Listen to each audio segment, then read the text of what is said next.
The Mind Killer, a Dune podcast. I must not fear. Fear is the mind killer. Fear is the little death that brings total obliteration. I will face my fear. I will permit it to pass over me and through me. And when it has gone past, I will turn the inner eye to see its path. Where the fear has gone, there will be nothing. Only I will remain. Welcome to the first actual episode of The Mind Killer. I am MaGnUs, your host, and this is the start of my rereading of Frank Herbert's Dune.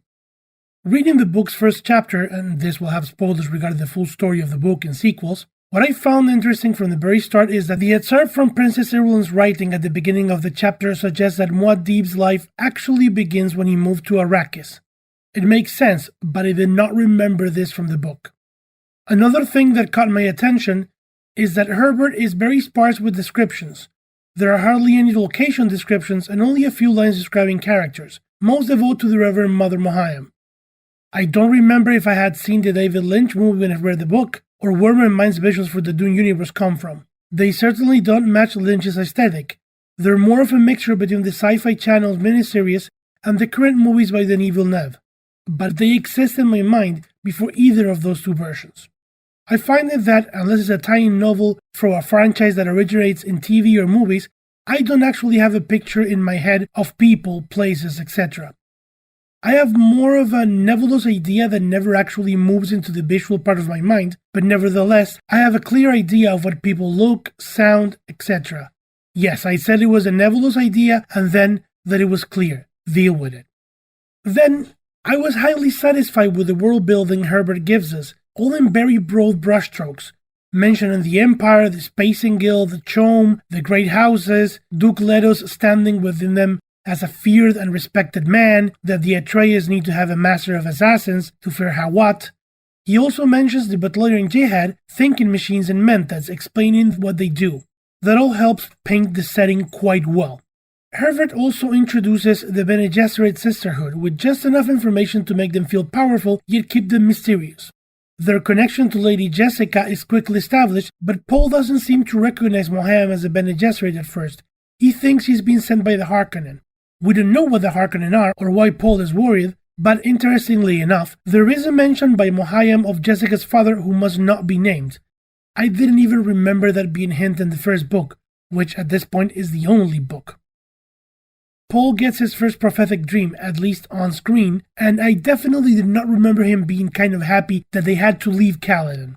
I remembered him being sad that they had to leave their ancestral home, but it turns out he's thinking about how he never played as a boy in Caladan and he never had any companions of his own age. Superpowers in the form of prophetic dreams, mind over body mastery, and the boys get introduced, as well as the first hints that Paul is a chosen one. Well, not hints, actually. They mention the Kwisatz Haderach and they say that he might be it, and how he will be able to see into the memories of both his female and male ancestors. Speaking of fantastical or sci-fi elements, just what is the paint box that the Reverend Mother uses to test Paul? Herbert only says it works by nerve induction, but Dune is not a hard science fiction book, so no more explanation is given. I don't think any of Herbert's books are hard sci-fi, but I've only read Dune, so I can't compare. Interestingly enough, Dune and the Fremen are barely mentioned, and you get told that it's a desert and that its other name is Arrakis, but that's it. You are not told why the planet is so important, nor anything about what the spice does beyond extending life, not even the whole "he who controls Arrakis controls the universe." It's as if, in a book called Dune, the planet and what makes it so special are not important. What is important, and continues to flesh out the Bene Gesserit, are the Sisterhood's plans that Jessica is defying, the schemes they have put in motion that transcend governments, political administrations, and millennia. Which makes sense, since they keep perfect memories going back thousands of years, at least from their foremothers. I find very interesting the idea they have of having to separate humans from animals, as if simply walking, talking, and having a culture are not enough to be considered human. You have to be able to overcome your instincts. Very Vulcan, but also quite logical, pun intended, if you again consider that they have lifetimes of experience in their heads. Paul defying authority is also a very important part of this first chapter. almost as if politics, plans that span millennia, and an uprising by a charismatic leader are important things in this book and its sequels. That's it for the first chapter of Dune.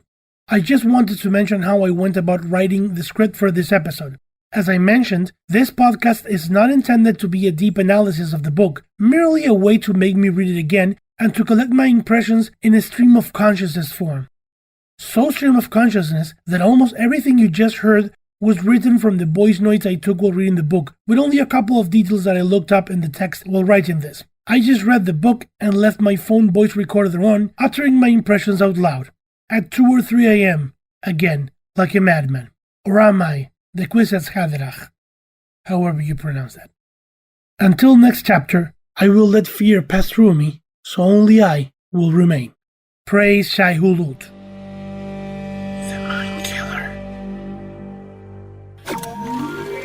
Studio Robota. Transmission for a strange world.